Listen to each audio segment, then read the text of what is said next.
Salam Indonesia, pemirsa yang budiman. Seperti yang kita ketahui bahwa perjumpaan adat budaya dengan Injil selalu menjadi perdebatan yang luar biasa sampai saat ini.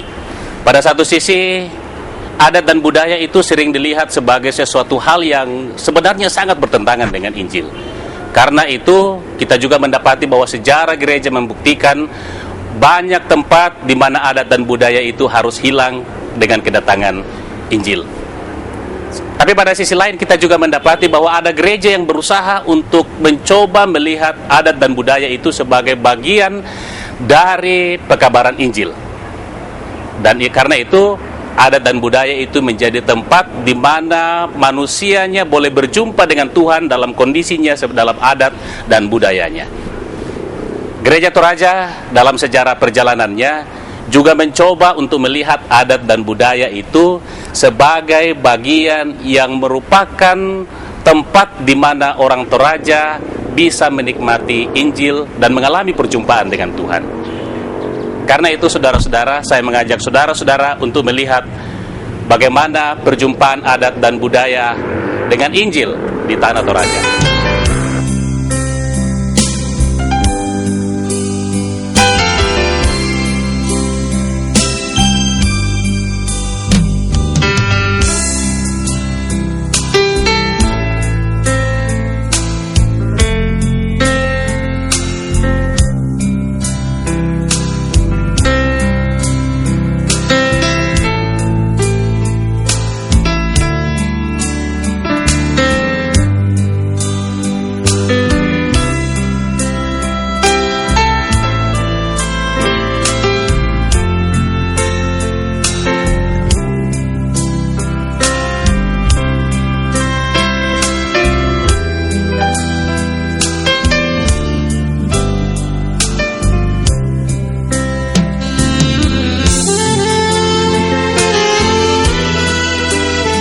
Kalau sudah meninggal itu masih disimpan di rumah dengan nama istilahnya tomakula. Dalam artian ya kita masih bisa melakukan kegiatan-kegiatan lain, misalnya ucapan syukur, pernikahan, itu masih bisa dilakukan itu kalau masih dikatakan tomakula. Menurut agama Aluk-Todolo masih dikasih rokok ini orang sudah meninggal. Kita itu kalau meninggal dikasih makan itu sudah di tradisi. Jadi tidak apa-apa apalagi kalau masih ada di rumah dikatakan masih, menurut orang Toraja itu dikatakan masih hidup sebagai tanda antara kita dengan dia. Kalau bahasa Toraja itu kamamaliran. Secara ritual kematian di Toraja adalah kesempurnaan daripada perkara sesudah tinggalkan dunia ini. Jadi tanpa acara ritual itu rupanya dianggap tidak sempurna. Anggapan orang Toraja dulu itu bahwa ritual itu adalah kelengkapan untuk atau syarat untuk masuk surga.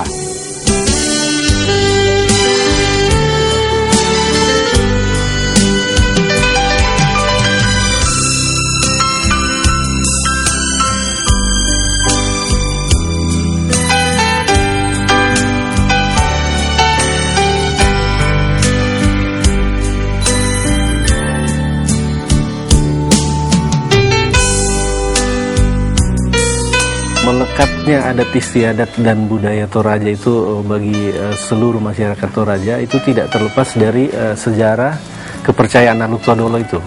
Nah, Aluk-Todolo ini adalah agama asli suku Toraja, ya, agama asli suku Toraja.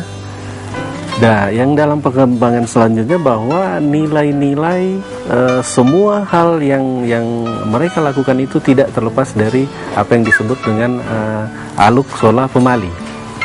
Nah, Aluk Sola Pemali inilah yang menjadi pegangan di dalam agama asli Aluk Todolo. Aluk itu adalah agama dan Pemali itu jadi semacam larangan. Jadi aturan-aturan di dalam kehidupan. Nah, itu tidak terlepas dari situ. Karena ya itu tadi. Jadi adat istiadat itu mempunyai akar di dalam keimanannya mereka, dalam tanda kutip ya, keimanan dalam pengertian kita sekarang ini, itu mengakibatkan sangat susah untuk mereka terlepas dari situ. Karena mulai dari turun-temurun sampai sekarang pun ada hal-hal yang memang sangat susah untuk dilepaskan. Walaupun sekarang ya agamanya mereka sudah Kristen ya, 99% itu boleh dikatakan agama Kristen, tetapi adat istiadat dan pola perilaku itu masih tetap diwarnai oleh yang tadi itu, yang nilai-nilai dari Aluk Todolo itu. Injil masuk itu memang pada awalnya memang memperoleh semacam ya kontra lah dari sikap-sikap penolakan dari masyarakat. Itu dibuktikan dengan adanya korban nyawa ya dari seorang Belanda ya yang penginjil itu, Van der Loosdrecht ya. Itu dia dibunuh itu karena persoalan masalah kontra dengan nilai-nilai budaya asli yang berakar pada agama Aluk Todolo tadi itu. Ya, jadi dia mengorbankan nyawanya untuk itu.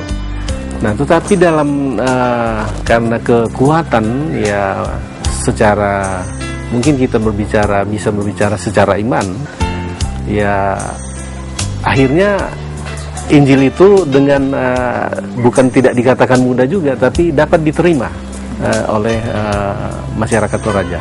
Kenapa gereja atau Injil dapat diterima di dalam masyarakat Toraja? Itu yang pertama tadi saya katakan bahwa ya agama dan adat istiadat itu adalah suatu sumber yang menjadi ukuran moralitas dan etika dalam masyarakat. Yang kedua, saya melihat ada kesamaan atau mirip di dalam Injil itu yang mengakui adanya 3 unsur Tuhan ya. Jadi Allah Bapa, Allah Anak dan Roh Kudus. Nah, sementara dalam kepercayaan Aluk Todolo yang merupakan akar budaya Toraja ini, itu dikenal juga adanya 3 unsur. Yang pertama itu adalah Puang Matua, kemudian yang kedua adalah Diata, kemudian yang ketiga adalah unsur Tomembali Puang.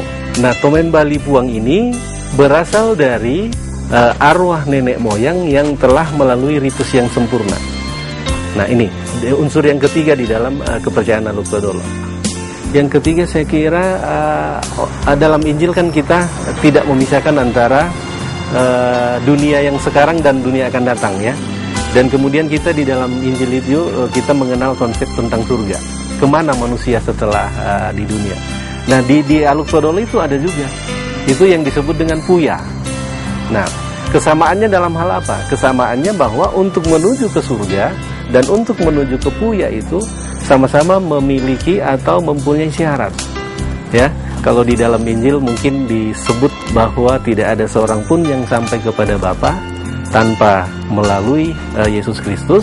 Nah, sementara di dalam budaya Toraja bahwa tidak ada seorang pun yang bisa beralih status menjadi Tomembali Puang kalau tidak melalui ritus-ritus yang sempurna itu. Itu. Jadi kemudian yang keempatnya bahwa ada satu lagi dan terpenting bahwa dunia sekarang, dunia surgawi itu dan dunia yang ada sekarang itu dalam Injil kan tidak dipisahkan. Sama dengan di dalam budaya Toraja, dunia Puya itu tidak terpisahkan dengan dunia yang ada sekarang ini.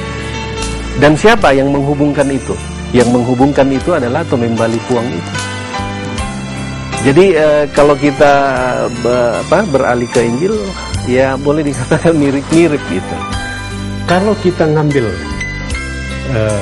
satu pertanyaan, apakah Aluk Todolo, yaitu agama orang Toraja tempo dulu, berbeda dengan agama Kristen? Jawabnya pasti berbeda.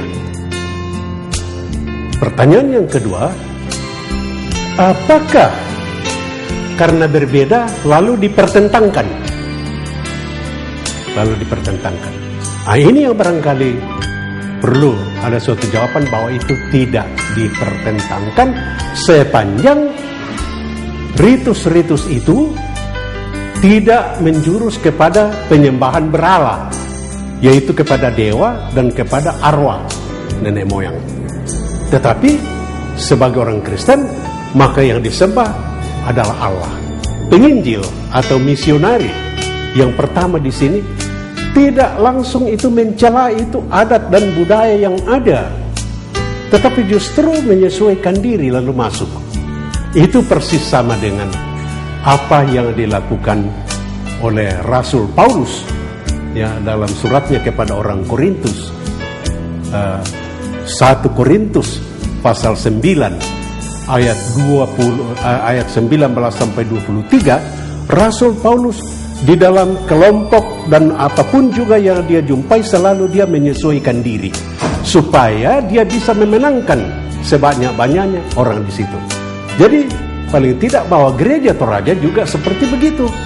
Dia tidak menentang itu adat yang ada, tetapi dia masuk dulu di dalam. Tapi bukan berarti bahwa seluruh nilai-nilai budaya dan adat itu dihilangkan. Tetapi ada yang cocok itu. Ada yang cocok. Ya, ada yang tidak perlu dibuang. Sepanjang itu nilai untuk penyembahan kepada berhala, kepada arwah nenek moyang itu tidak ada lagi. Tapi penyembahan itu diarahkan kepada Tuhan sebagai pencipta langit dan bumi, pencipta kita, dan yang terutama adalah yang menyelamatkan kita.